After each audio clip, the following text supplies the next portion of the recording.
ഇതിപ്പോ വല്ലാത്തൊരു സർപ്രൈസ് ആയി പോയി. ഒരിക്കലും പ്രതീക്ഷിക്കാതെ വന്നൊരു കാര്യം കൂടി ആയതുകൊണ്ട് എന്ത് ചെയ്യണം എന്ത് പറയണം എന്നറിയാൻ പറ്റാത്തൊരു സിറ്റുവേഷനിലായിരുന്നു ഞാൻ. ഈ ഒരു കേക്കിന് ഓർഡർ നമുക്ക് വന്നിരുന്നത് ഡിസംബർ 8-ാം തീയതിയാണ്.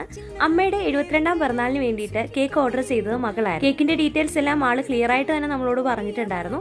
ഇത് ഏത് ഡിസൈൻ വേണം, എന്ത് കേക്കിൽ എഴുതണം, എല്ലാം കറക്റ്റ് ആയിട്ട് പറഞ്ഞു. അതുകൊണ്ട് തന്നെ നമുക്കൊരു സംശയം ഉണ്ടായിരുന്നില്ല. കേക്ക് തൂക്കുപാലത്ത് ഒരു ഷോപ്പിൽ എത്തിച്ചാൽ മതി എന്ന് പറഞ്ഞു. അങ്ങനെ കേക്ക് ഡെലിവറി ചെയ്യാൻ പോയ സമയത്ത് ഹസ്ബൻഡ് ചേച്ചിയും കുട്ടിയും കൂട്ടി ചെറിയൊരു ഷോപ്പിംഗ് കൂടി കഴിഞ്ഞു വരാമെന്ന് കരുതി. സ്ഥലത്തെത്തി കഴിഞ്ഞപ്പം ആള് ഞങ്ങളോട് പറഞ്ഞു, നിങ്ങളുടെ ഷോപ്പിംഗ് നടക്കട്ടെ, ഞാൻ കേക്ക് കൊണ്ട് കൊടുത്തിട്ട് പെട്ടെന്ന് വരാം, വെറുതെ സമയം കളയണ്ടല്ലോ. ഇങ്ങനെ മുൻപും ചെയ്തിട്ടുള്ളത് കൊണ്ട് എനിക്ക് ഒരു സംശയവും ഉണ്ടായിരുന്നില്ല. അങ്ങനെ ഡിസംബർ 9-ാം തീയതി വീട്ടിലേക്ക് പോയ വഴിക്കാണ് ഈ ഒരു കേക്ക് എനിക്കുള്ളതാണെന്ന് എനിക്ക് മനസ്സിലായത്. ഇതിനിടയ്ക്ക് കുറച്ചധികം കാര്യങ്ങൾ നടന്നിട്ടുണ്ട്, എല്ലാം കൂടെ പറയാൻ പറ്റാത്തതുകൊണ്ടാണ് വളരെ ഷോർട്ടായിട്ട് പറയുന്നത്. അങ്ങനെ നമ്മൾ ആ 72-നെ 27 ആക്കിയിട്ട് കട്ടപ്പന കാർമൽ റെസ്റ്റോറന്റിലാണ് കേക്ക് കട്ട് ചെയ്യാൻ പോയിരുന്നത്. നമ്മൾ ചെന്നത് കുറച്ച് നേരത്തെ ആയതുകൊണ്ട് തന്നെ ഫുഡ് കഴിച്ചിട്ട് പോരാൻ പറ്റിയിരുന്നില്ല. പക്ഷെ അവിടുത്തെ ആംബിയൻസ് നമുക്ക് ഒരുപാട് ഇഷ്ടപ്പെട്ടിട്ടുണ്ടായിരുന്നു. കേക്ക് നമ്മൾ അവർക്ക് കൂടി ഷെയർ ചെയ്തിട്ട് ഒരു താങ്ക്സ് ഒക്കെ പറഞ്ഞ് ഹാപ്പി ആയിട്ട് തിരിച്ചു പോയിരുന്നു.